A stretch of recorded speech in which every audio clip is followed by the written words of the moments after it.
नमस्कार दोस्तों, कैसे हो आप देख रहे हो उत्तराखंड ज्ञान। तो आज हम बात करने वाले हैं दोस्तों उत्तराखंड की बड़ी खबरों की, जो कि अखबार के माध्यम से आई हुई हैं। उससे पहले दोस्तों, यदि आप हमारे चैनल पर नए हैं तो हमारे चैनल को सब्सक्राइब और हमारी वीडियो को लाइक कर सकते हैं। तो दोस्तों देख लेते हैं फटाफट से टॉप 5 खबरें जो कि आज के अखबार के माध्यम से आई हुई हैं। नौकरी और शिक्षा से जुड़ी हैं तमाम बड़ी खबरें होती हैं। तो दोस्तों सबसे पहले जो खबर है, प्रदेश में शिक्षकों के 2648 पदों पर भर्ती का रास्ता साफ हो चुका है। उसी को लेकर दोस्तों ये खबर है। NIOS से डीएलएड शिक्षकों के मामले में हाई कोर्ट के आदेश पर रोक, सुप्रीम कोर्ट ने रोक लगा दी है। तो दोस्तों जैसा कि आप स्क्रीन पर देख पा रहे हैं, भर्ती प्रक्रिया जल्द होगी शुरू। शिक्षक भर्ती को लेकर हाई कोर्ट के फैसले के खिलाफ सुप्रीम कोर्ट में जयवीर सिंह, प्रियंका रानी, उमेश कुमारी, पंकज कुमारी की ओर से याचिका दाखिल की गई थी। याचिकाकर्ता प्रियंका कुमारी ने कहा है कि सरकार को सुप्रीम कोर्ट के आदेश पर अमल करते हुए अब जल्द शिक्षक भर्ती प्रक्रिया शुरू करनी चाहिए।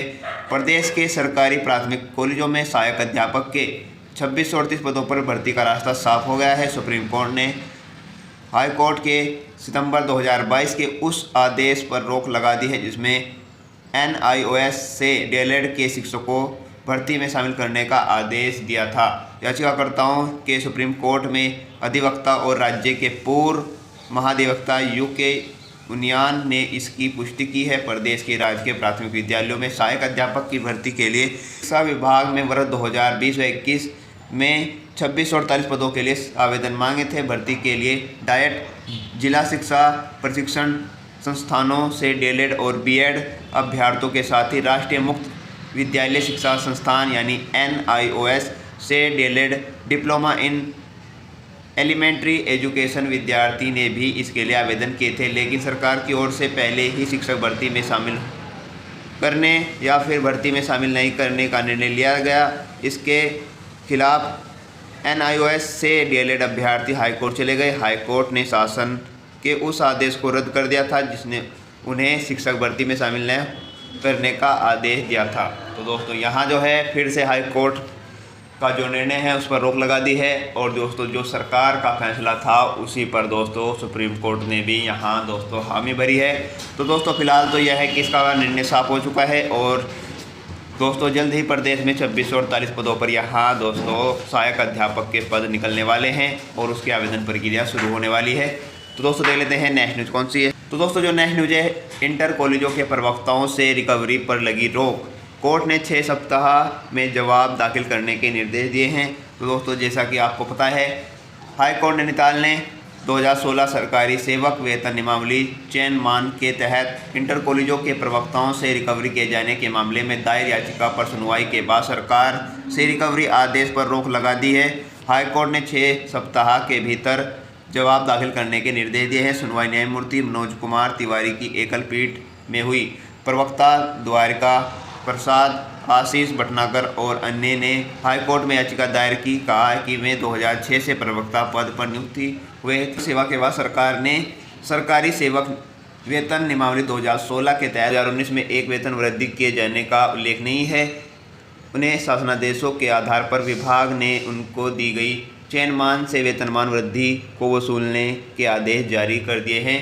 याचिका में यह भी कहा गया है कि सरकारी सेवक वेतन नियमावली को शासनादेशों के आधार पर अतिक्रमित नहीं किया जा सकता। वेतनमान दिए जाने के 6 साल बाद रिकवरी किया जाना सुप्रीम कोर्ट के आदेशों का उल्लंघन है, इसलिए सरकार के इस रिकवरी आदेश पर रोक लगाई जाए। तो दोस्तों यहाँ जो है याचिकाकर्ताओं की यहाँ दोस्तों हाई कोर्ट ने पैरवी की है, और यहाँ दोस्तों अब इंटर कॉलेजों के जितने भी प्रवक्ता हैं 2016 से, वो अब दोस्तों रिकवरी नहीं हो पाएगी उनसे। यहाँ दोस्तों हाई कोर्ट का ये आदेश है। तो दोस्तों देख लेते हैं नेक्स्ट न्यूज़ कौन सी है। वहीं दोस्तों जो नेक्स्ट न्यूज़ है, पेयजल कनेक्शन वाटन में गड़बड़ी पर 3 अफसर फंसे हैं। तो दोस्तों यहाँ जो है तत्कालीन EE, JE और AJE के खिलाफ कार्रवाई की संस्तुति तैयार की गई है। ब्लॉक कालजी खाल के ग्राम पंचायत नलोई में जल जीवन मिशन के तहत पेयजल कनेक्शन आवंटन पर लापरवाही पर ठेकेदार और 3 विभागीय अधिकारियों के खिलाफ कार्रवाई की संस्तुति की गई है।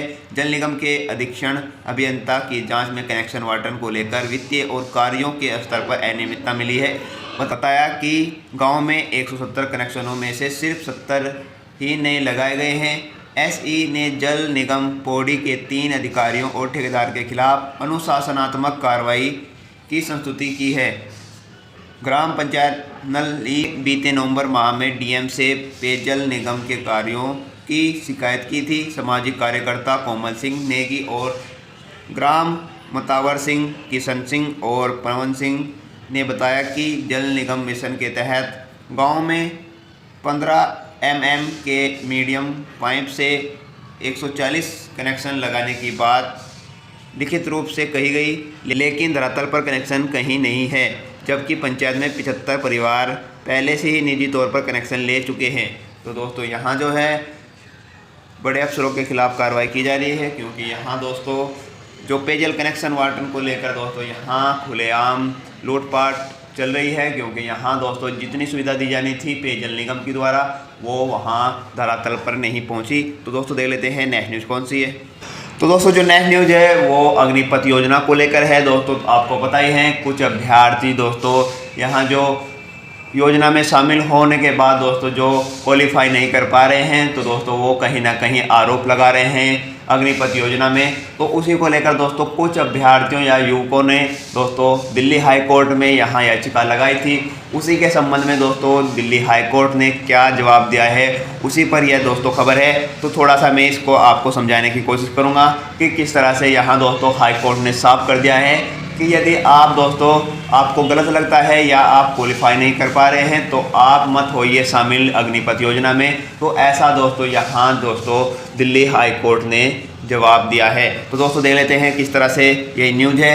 अग्निपथ योजना में गलत क्या है, जिन्हें दिक्कत है वो शामिल न हो। हाई कोर्ट योजना को चुनौती देने वाली विभिन्न योजनाओं पर सुनवाई करते हुए दिल्ली हाई कोर्ट ने टिप्पणी कि आखिर योजना में गलत क्या है। स्पष्ट कहें तो हम विशेषज्ञ नहीं हैं, क्योंकि यह योजना विशेषज्ञों ने बनाई है। मुख्य न्यायाधीश सतीश चंद्र शर्मा और न्यायमूर्ति सुब्रमण्यम प्रसाद की पीठ ने पूछा कि क्या हम तय करने वाले व्यक्ति हैं कि योजना में सेवा को 4 साल या 5 साल या 7 साल की जाना चाहिए हो कि गत 14 जून को शुरू की गई अग्निपथ योजना में 17.5 से 21 वर्ष के लोग आवेदन के पात्र हैं और उन्हें 4 साल के कार्यकाल के लिए शामिल किया जाएगा। इसमें से 25% के बाद यह नियमित सेवा प्रदान करने की अनुमति है। इसलिए इस दौरान एक याचिकाकर्ता हर्ष अजय सिंह के अधिवक्ता कुमुद लता दास ने कहा है कि योजना के तहत भर्ती होने के बाद अग्निवीरों के पास आकस्मिकता के मामले में 48 लाख रुपए का जीवन बीमा तो मौजूदा की तुलना में बहुत कम है। उन्होंने तर्क दिया कि 4 साल की सेवा के बाद केवल 25% अग्निवीरों को बल में बनाए रखने पर विचार किया जाएगा। बाकी 75% के लिए कोई बैकअप योजना नहीं है। तो दोस्तों यहाँ जो है हाई कोर्ट ने तो दोस्तों आप अग्निपथ योजना में आपको पार्टिसिपेट करने से पहले इस निर्णय का ज़रूर ध्यान रखना है और ज़्यादा से ज़्यादा मेहनत करनी है। आपको कहीं भी डिस्क्वालीफाई नहीं होना है। तो दोस्तों आपको वीडियो कैसी लगी, वीडियो को लाइक कर दीजिए और हमारे चैनल को सब्सक्राइब कर दीजिए, जिससे कि मैं आपको लेटेस्ट नोटिफिकेशन दे सकूँ अपने चैनल के माध्यम से। तो मिलते हैं दोस्तों ऐसी लेटेस्ट जानकारी के साथ, तब तक के लिए बाय दोस्तों।